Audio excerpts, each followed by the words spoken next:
profunda, ¿vale? Es lo que hemos llamado en nuestra metodología celar. Celar porque básicamente cada letra indica un foco de atención, déjenme que lo diga así. Volveremos a ella, pero simplemente posicionar celar como C habla de marketing de contenidos. La importancia que tiene los contenidos, que en definitiva es lo que nosotros somos y lo que nosotros ofrecemos a nuestro mercado en el mundo de social media, el mundo de marketing digital. ¿De acuerdo? Contenidos. La E viene a hablar de engines. Engines que básicamente lo que tiene que ver es qué maquinarias tengo que montar y tengo que ejecutar en marketing para atraer potenciales clientes a estos contenidos que nosotros hemos preparado para ellos. La L habla de lead management y básicamente de lo que habla es de cómo me voy a relacionar con ellos, tanto con potenciales clientes como con clientes que existan ya, clientes en nuestra base instalada. ¿De acuerdo?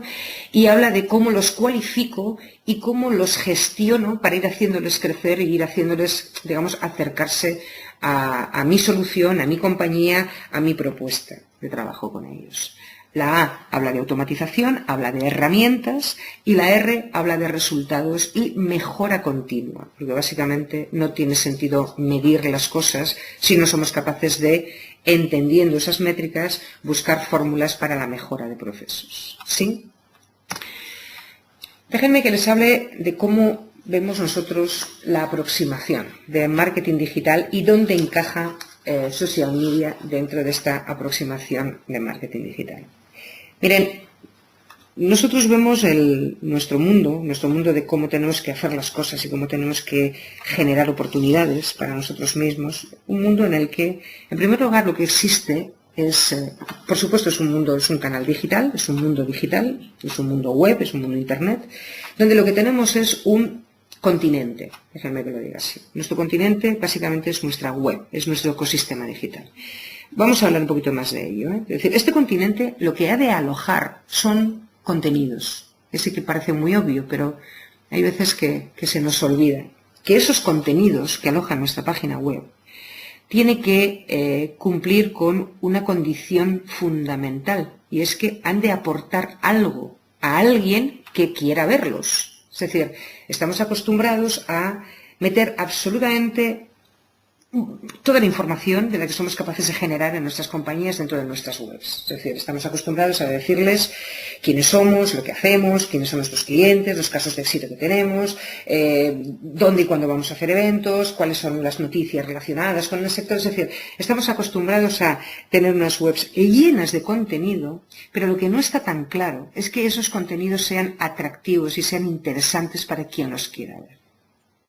Por otra parte, y que no se me olvide, nuestras webs siempre son, o casi siempre, quiero ser tan tajante, casi siempre suelen ser unidireccionales. Es decir, somos nosotros los que contamos cosas ahí afuera, pero no establecemos ningún canal, ningún camino para recoger qué es lo que los de fuera nos quieren decir de una manera directa o de una manera indirecta. ¿Sí?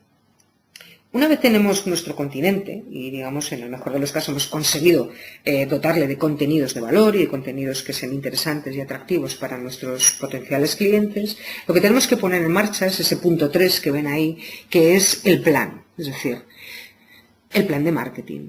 Y el objetivo del plan de marketing digital es un objetivo que es muy sencillo, es decir, es atraer visitantes a nuestra página web.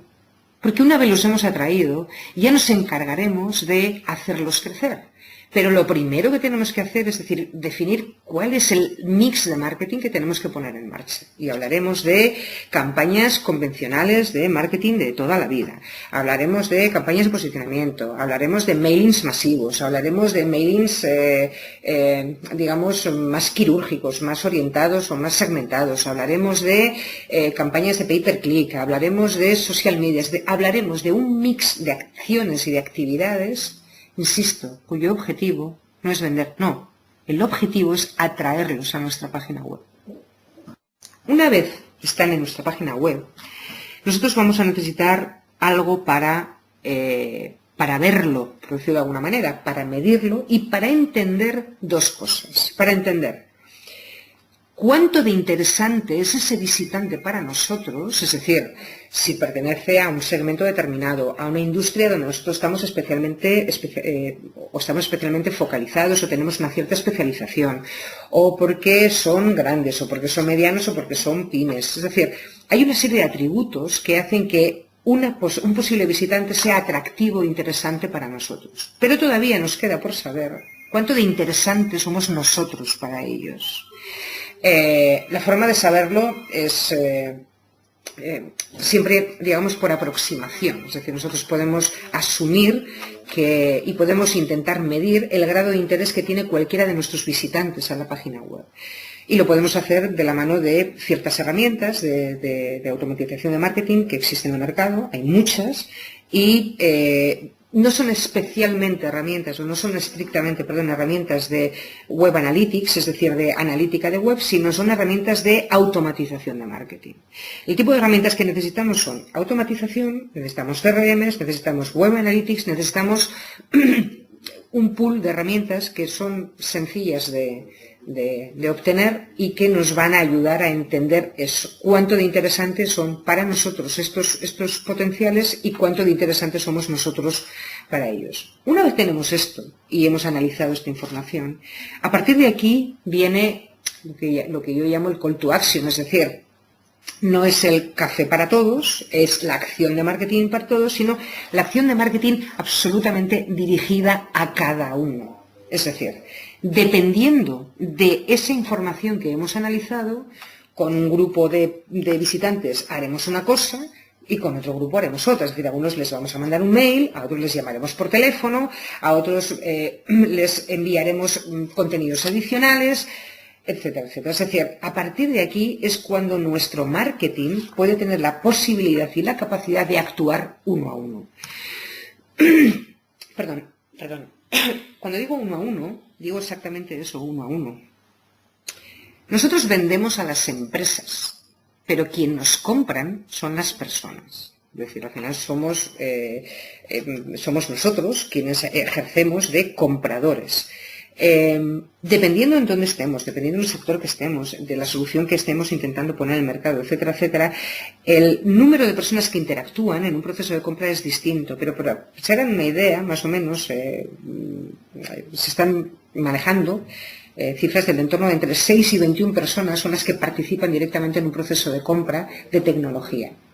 Otra cosa es que no nos sentamos con ellos, ni siquiera los tenemos en nuestro radar, porque normalmente solemos tener en nuestro radar a lo que llamamos los key contacts, es decir, los contactos claves, son aquellos con los que nos sentamos y desarrollamos ese proceso de preventa. Pero hay otros que están detrás y están en la sombra.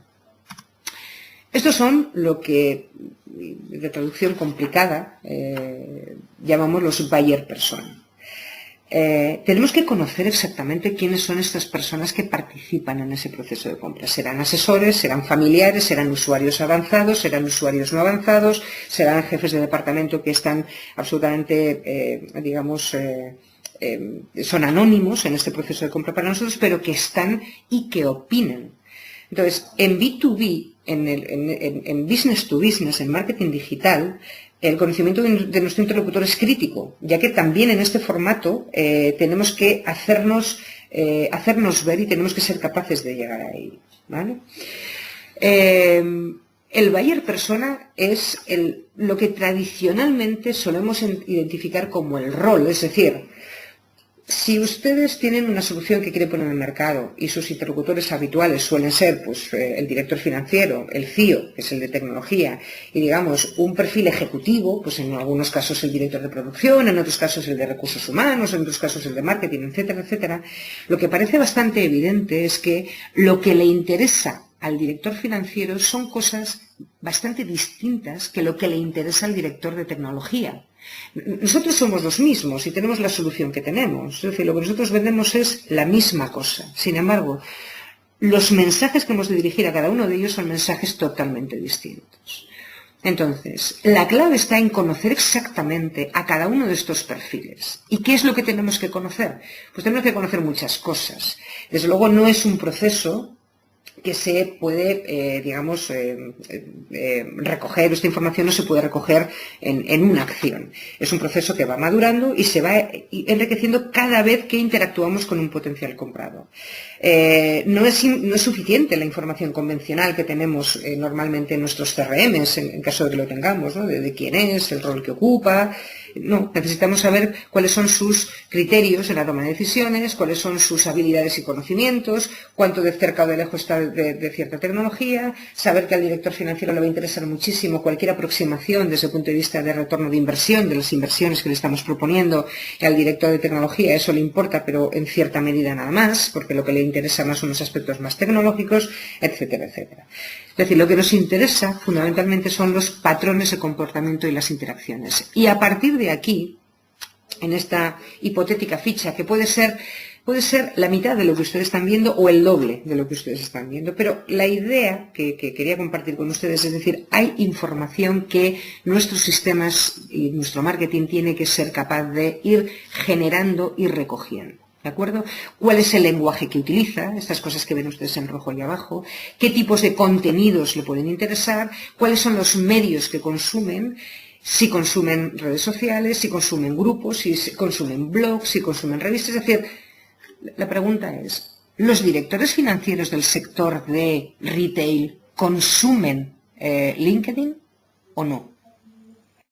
Este tipo de preguntas son claves para saber qué cosas son las que tengo que hacer.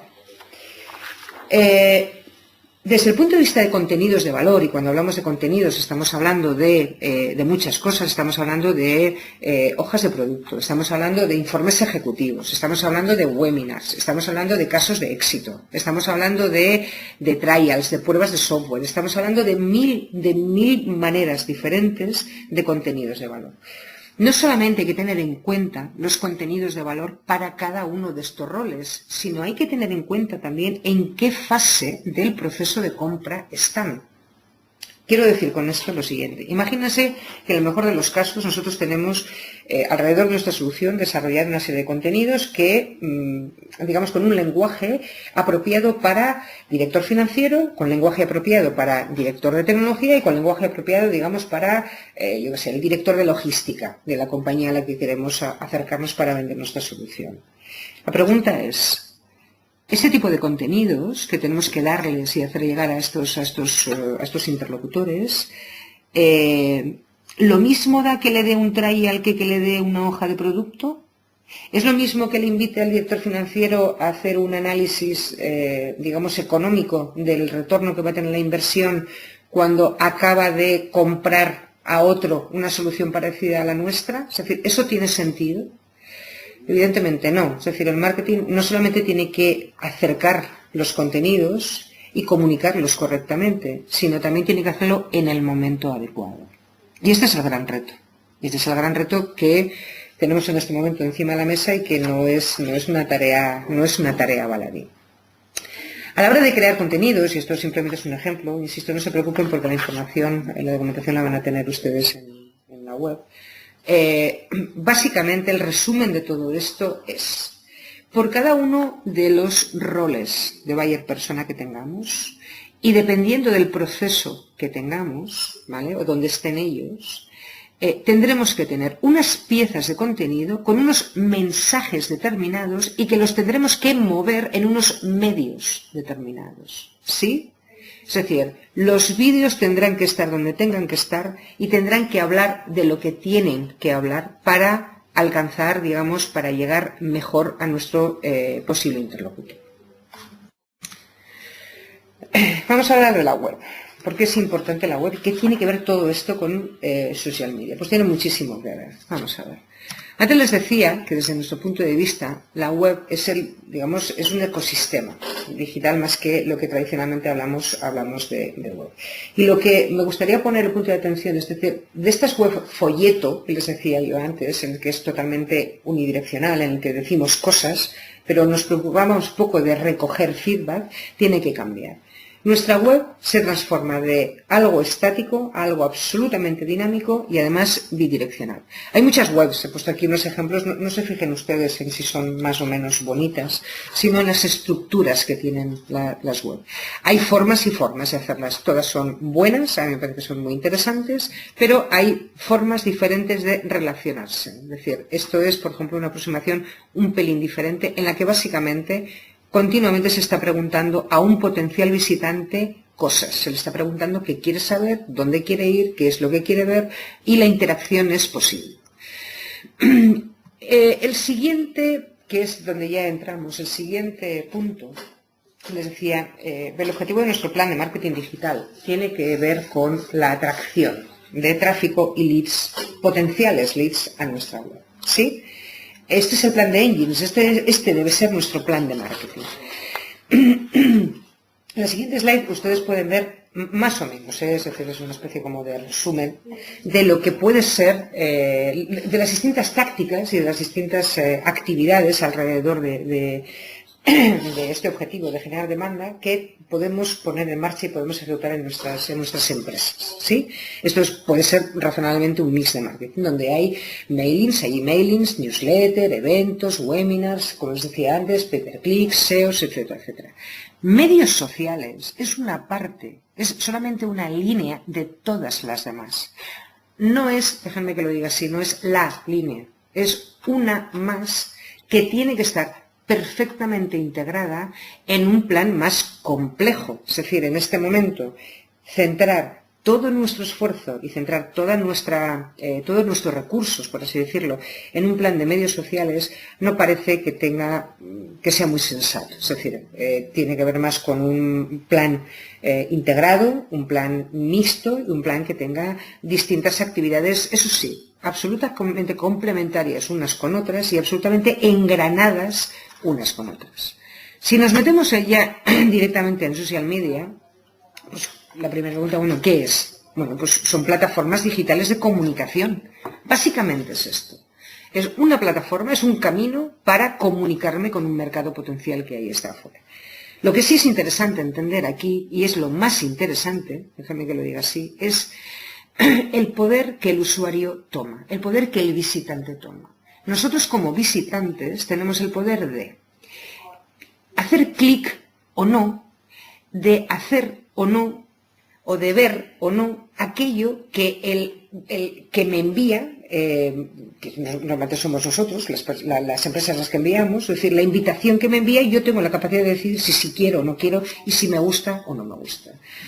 El poder ya no está en nuestras manos, que siempre ha estado, en el sentido de poder, digamos, controlar un poquito cómo damos la información, en qué momento damos la información y qué es lo que pretendíamos con esa información. A partir de ahora, eso cambia. A partir de ahora nosotros somos emisores de información, de contenidos de valor y los receptores tienen la capacidad de, digamos, de decidir si eso es lo que quieren, si eso es lo que les gusta y si quieren o no seguir en contacto con nosotros. Esa es la gran diferencia. Miren, esto puede ser más o menos un resumen de lo que debe ser o puede ser el mundo de social media, ¿vale? En el mundo de social media hay muchas cosas. Está el mundo de los medios sociales, en los que tenemos blogs, microblogs, vídeos, bookmarking, compartir fotos, el mundo de redes sociales, el mundo de redes sociales B2B, podcasting, widgets, wikis, comentarios, social CRM, etcétera, etcétera. Es decir, es un mundo complejo y muy, muy amplio. Si vemos el mapa, este es el mapa de hace un par de meses, pero seguramente ya ha cambiado. Pero la verdad es que es una cosa que da hasta susto, ¿no? Cuando lo miras y dices, y yo cómo me enfrento a todo esto. Hombre, algo más resumido en lo que nos ocupa sería básicamente esto que ven ustedes aquí. ¿De acuerdo? Es decir, es un mapa reducido, por decirlo de alguna manera, de aquellos medios más utilizados. Dentro de redes sociales Facebook, dentro de redes sociales B2B, fundamentalmente, perdón, LinkedIn y SlideShare. Dentro de los medios sociales de bookmarking están Delicious, Dig, etcétera, etcétera. Medios sociales para compartir fotos, Flickr. Hay otros, pero digamos que son los más usados. Sociales de vídeos online, YouTube. Microblogging Twitter, blogging, Blogger o WordPress, es decir, son un poco los más habituales.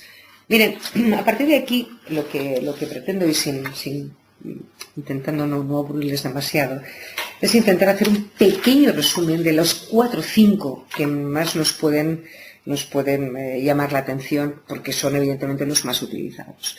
Me voy a centrar fundamentalmente en el para qué sirve, ¿de acuerdo? Y el cuándo usarlo. Blogs, el mundo de los blogs. Sirve para compartir contenidos y opiniones. Para esto sirve el blog. Sirve para generar demanda. Cuando normalmente se cuestiona, dice, no, los medios sociales no generan demanda. No, los medios sociales claro que no generan demanda directamente. Pero lo que sí hace es compartir o ayudarnos a compartir cosas de tal manera que nos posicionan como la mejor opción para cualquiera que en un momento determinado se esté planteando la adquisición de cualquier tipo de tecnología, cualquier tipo de producto o de servicio. Para esto es para lo que sirve. Es decir, claro que ayuda a la generación, aunque es de manera indirecta. Sirve para compartir contenidos y opiniones y sirve para entablar relaciones con personas con intereses similares a los nuestros, que en un momento determinado se pueden convertir en clientes o en socios o en partners o en lo que fuere.